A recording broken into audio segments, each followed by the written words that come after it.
Well, good evening, everybody. Welcome back to the shop. That was kind of cheesy. That's Bob Moore's thing. I'm not gonna do that. I won't do that again. I apologize.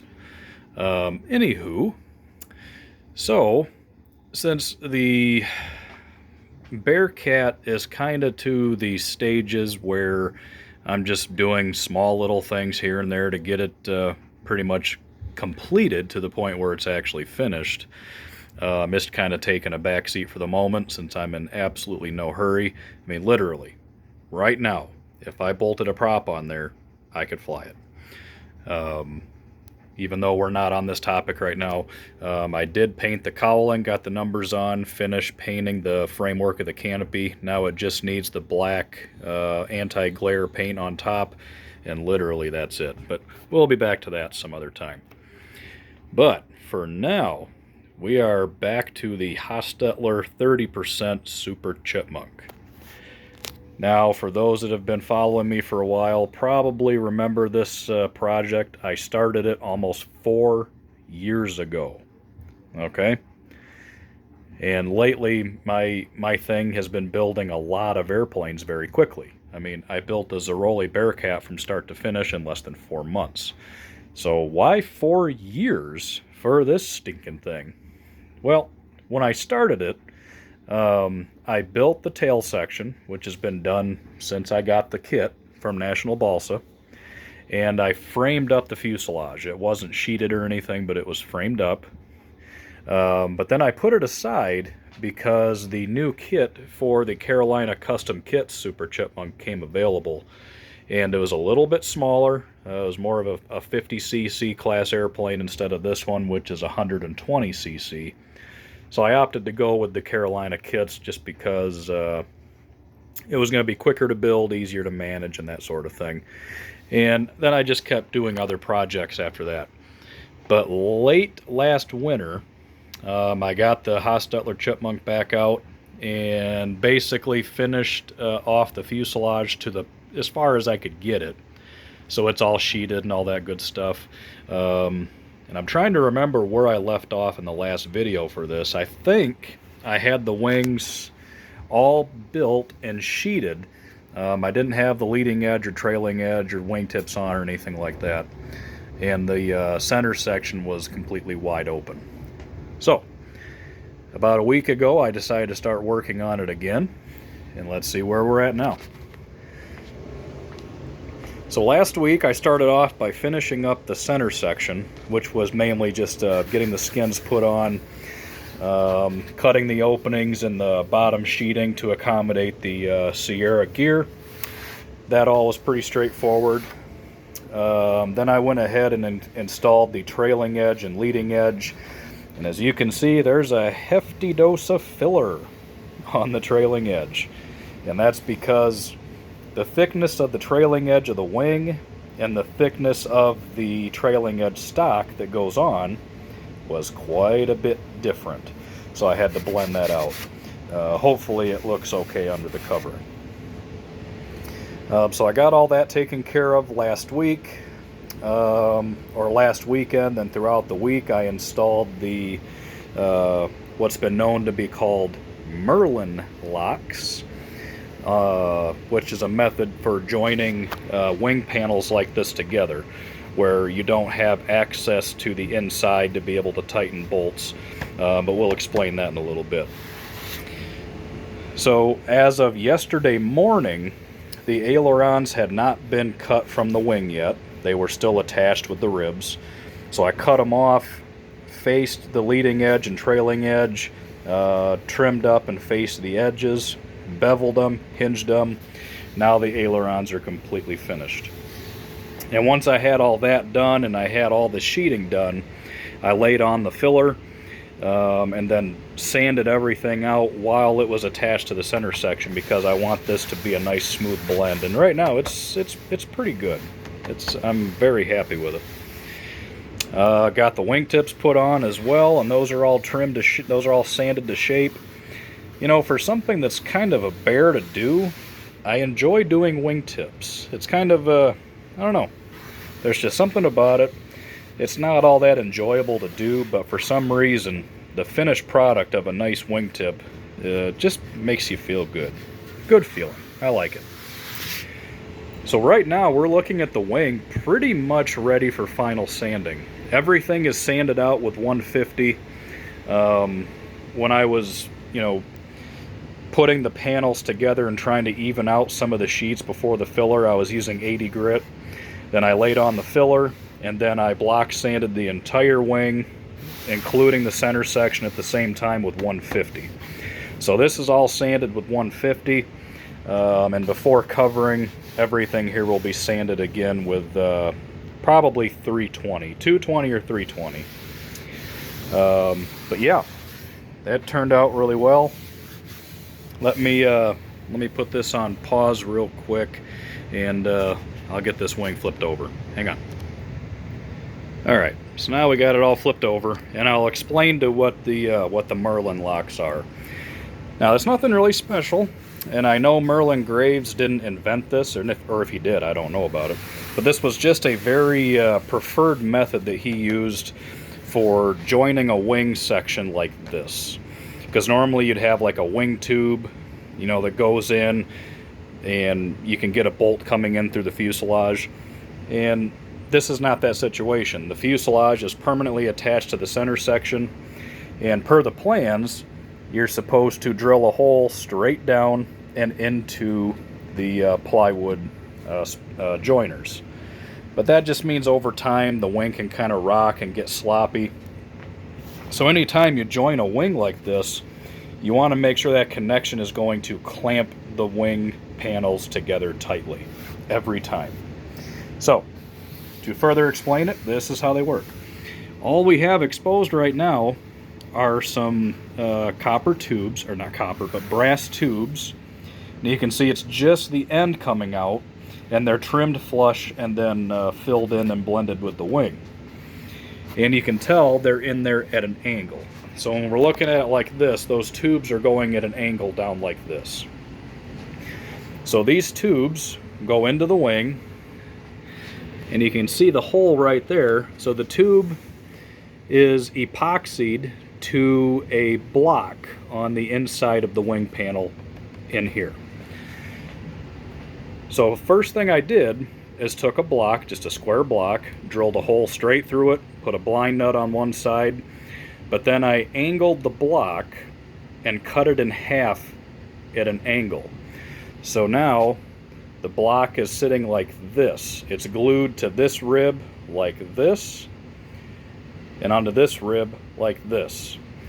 So now when the wing is together, using this brass tube, all it is just a guide tube, so I can drop my screw in there, stick my screwdriver down in there, and now it's at an angle, and as I tighten it, it's going to draw the wings together and keep them nice and tight.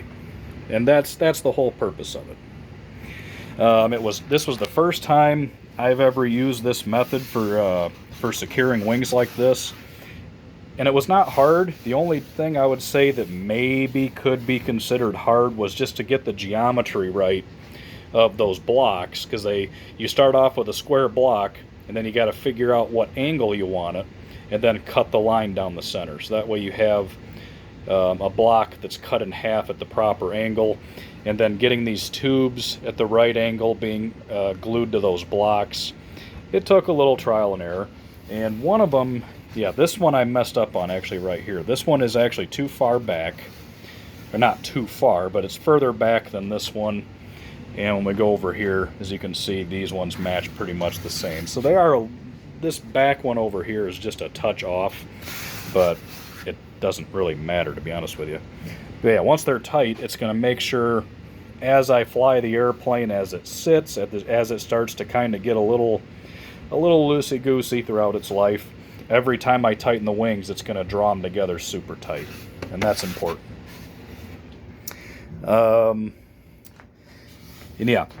When I did have the wing sheeted, if you remember, this bay was not sheeted. And as well, when I did the center section last week, and I sheeted everything except for this bay right here. So that way I had access in here so I could get these mounts all set up. Then once they were all set up, I put the sheeting on, and then once again, block sanded everything while it was attached to the center section, because it needs to be as straight as possible. And of course the camera does zero justice, but as you can see, it really did turn out nice. And it's not final sanded. That won't come for a while. I mean, really, at this point, I don't think I'm really going to have to do anything else to the wing panels. So in theory, I could cover these at any time, because everything is hinged.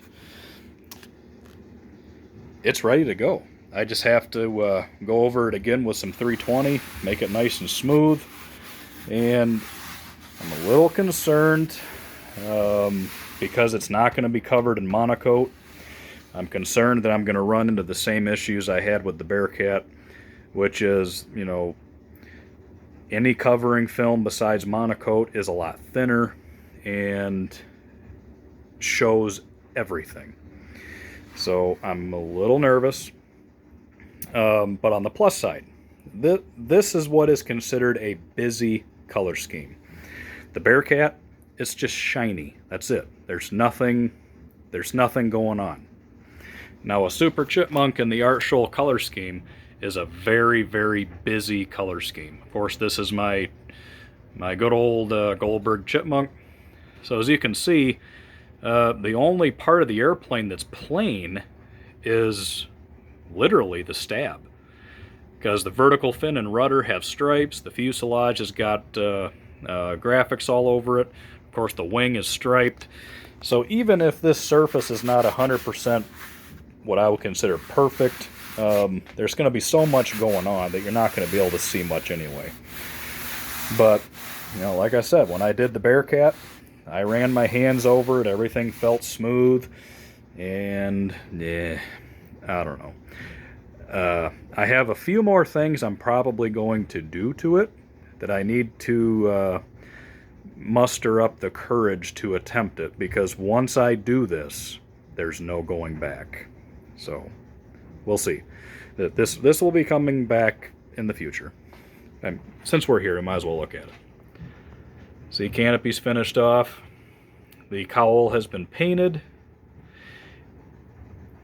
Oh yeah. Anywho. So yeah. Not much else to go over.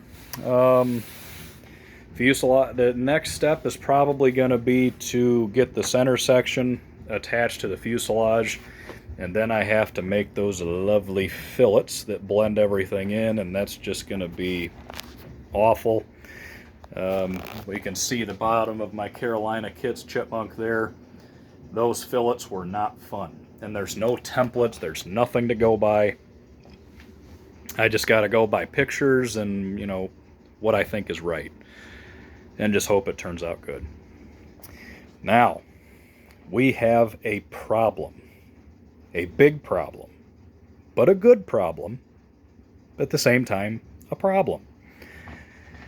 I just got off the phone with a friend of mine from Ohio, and he informed me that he has a 30% Hostetler Super Chipmunk in the Art Shoal color scheme. So this airplane, this is the 30%, 113-inch wing. He has one ready to fly and offered it to me at, it's a lot of money, but it's a good deal. So, boy, oh boy, oh boy. What do we do now? The deal is not 100% yet. There's details that have to be figured out and all that good stuff. Of course, I got to drive to go get it. My trailer is covered for the winter, and of course, this monstrosity cannot fit in the back of my truck. So there's that issue. What I would spend on buying the one that's ready to fly is going to be substantially a lot more money than what it's going to cost me to get this one finished. But at the same time, it's a Hostetler Chipmunk ready to fly at a decent price.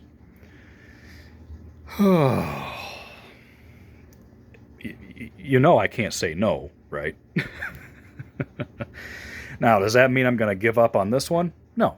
It just means it's going to be more of a off and on type project. I'll work on it here and there.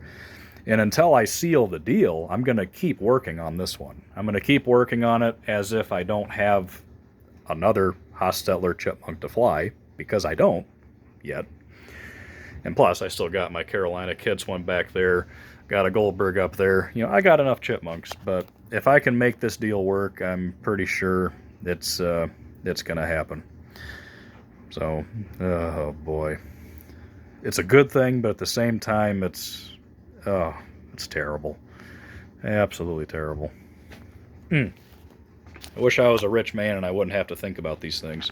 You know, if I was a rich man, everybody assumes I am because I have a lot of very expensive airplanes, but believe me, if you guys saw my paycheck, you'd probably force me into starting a GoFundMe account.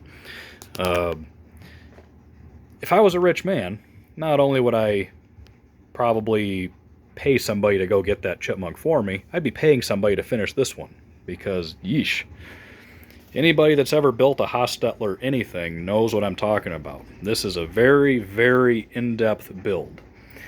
I could build 5 of these in the time it would take me to build one of these. Okay? It's just a lot of work. So probably here shortly I'm going to get the fuselage back on the workbench and go through a few things. I'm still unsure about how I was running my push rods, so I might change a couple things there. I'm still unsure what I'm going to do for the canopy, if I'm going to permanently mount the canopy and then cut the top of the fuselage as a hatch, or if I'm just going to make the canopy easily removable. I don't know what I'm going to do yet. No clue.